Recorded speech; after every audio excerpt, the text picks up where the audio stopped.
If you're a landlord or a tenant, we're covering off where we are with the market at the moment and covering a little bit to do with the current housing crisis and where that's going to, because obviously that has a huge effect on you as a tenant or a landlord. So coming into June, we've had a snap election. Renters Reform Bill's been dropped. Lots happening. Section 21, who knows what's happening with that? Well, that's probably going to be coming in soon.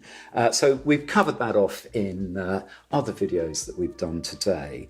But generally, the lettings market is still a reflection of what it was in the last 2 to 3 months.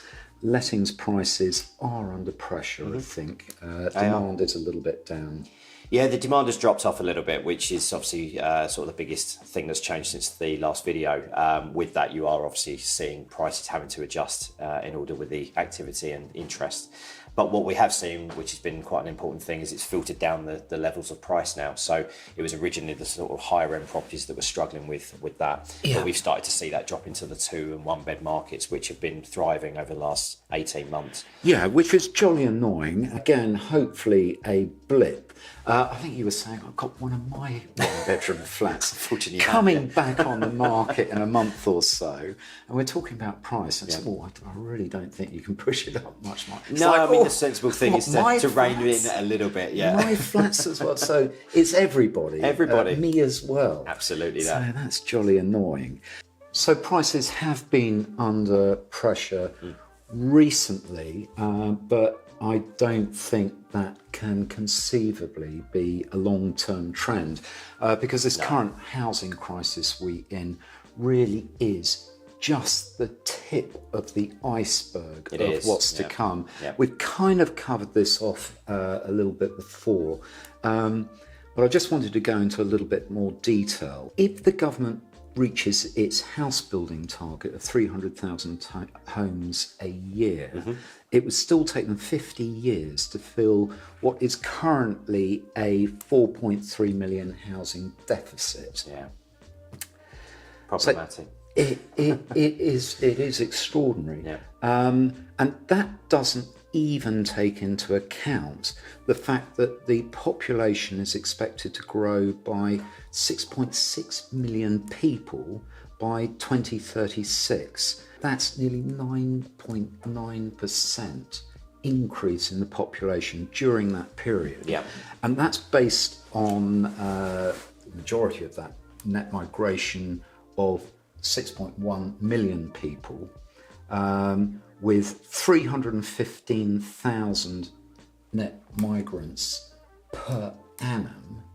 And last year, the figure was actually 775,000. Yep. So those figures can be hugely skewed, but it is looking like things are heading for a very difficult situation. So far, 220,000 homes a year is the most the government has ever built, with its house building target of 300,000.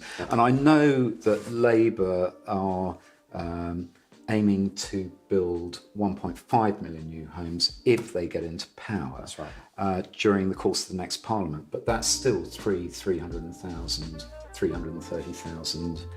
properties a year. So it's well below where we need to be. Absolutely. I think over the last decade it's averaged at about 152,000. So massively short of the target. Yeah, it has. And in fact, the only time that's ever been achieved was during the 1960s. That's right.